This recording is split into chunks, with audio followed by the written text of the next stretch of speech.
শ্রাবণের সাথে সবাইকে স্বাগত জানিয়ে আজকের রেসিপি ছোলা কচুর ঘন্ট, নারকেল কোড়া ও ছোলা দিয়ে, কাঁচা ছোলা দিয়ে। তো কিভাবে তৈরি করেছি স্কিপ করলে বুঝতে পারবেন না, তাই অনুরোধ করছি পুরো ভিডিওটি দেখার, তবেই আপনারা বুঝতে পারবেন।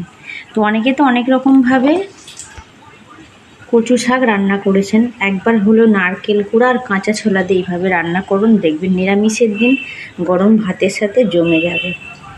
তাহলে চলুন দেখে নেওয়া যাক আজকের রেসিপি ছোলা কচুর ঘন্ট। এখানে দুটো কচু শাক সিদ্ধ করে নিয়েছি, নারকেল কুড়া আছে, কাঁচা ছোলা আছে। আজকে ছোলা কচুর ঘন্ট রেসিপি করে আপনাদের কাছে শেয়ার করব। আপনারা হয়তো দেখেছেন অনেকে নারকেল দিয়েও কচু শাক করেছে, আবার অনেকে হয়তো আলাদা করে ছোলা দিয়েও করেছে। তো আজকে আপনাদের কাছে আমি শেয়ার করব নারকেল ছোলা একসাথে দিয়ে কচু শাক রান্না। তাহলে চলুন রেসিপিটা শুরু করা যাক।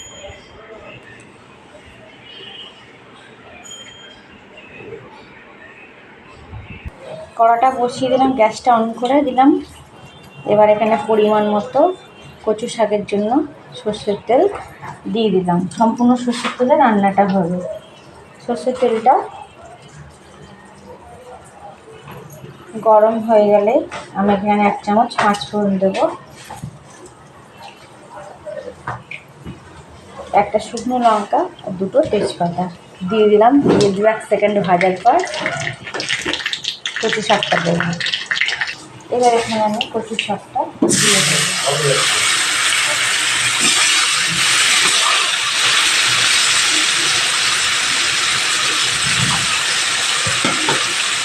দিয়ে ভালোভাবে নাড়াচাড়া করে ছোলাটা একটু পরে দেবো।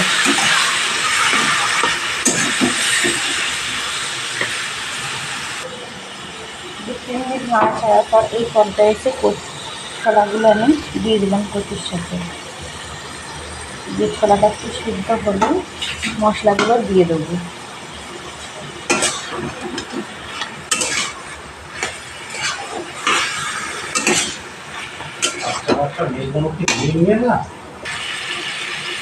দু 3 মিনিট পর এবার এখানে আমি মশলা দেবো।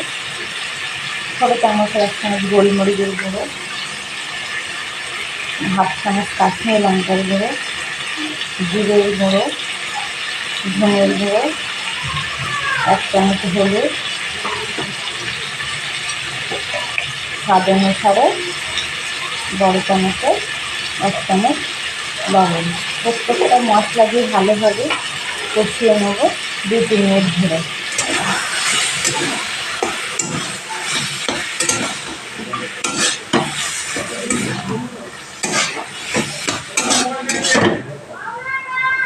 এই পর্যায়ে এসে আমি এখানে হাফ মালা নারকেল কোড়া দিয়ে দিলাম। আপনারা এইভাবে তৈরি করে খাবেন, দেখবেন খেতে খুব সুন্দর লাগবে। গরম ভাতের সাথে, রুটির সাথেও খাওয়া যায়। নিরামিষের দিনে এরকম রেসিপি থাকলে আর কোনো কথাই নেই। দিয়ে 2 মিনিট করে নাড়তে হবে, 2 মিনিট করে ঢাকা দিয়ে রাখতে হবে, কারণ কচু শাকে প্রচণ্ড রস থাকে। 2 মিনিট পরে ফিরে এলাম। এইভাবে নাড়বো,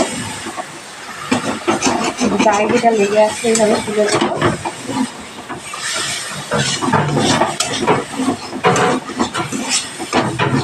দিয়ে এইভাবে কড়ার গায়ে ফেলিয়ে দেবো, যাতে কচু শাকটা রসটা কমে আসে।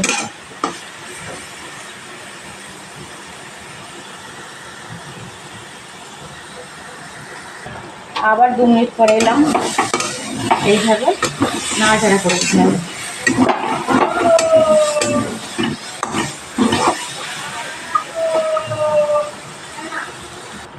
আবার 2 মিনিট নাড়িয়ে দেবো। দেখুন কতটা শুকনো হয়ে গেছে।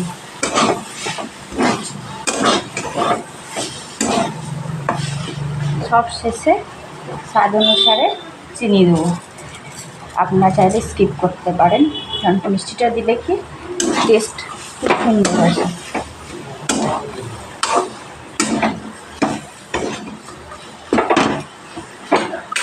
ছোলা কচুর রেসিপি অলমোস্ট ডান।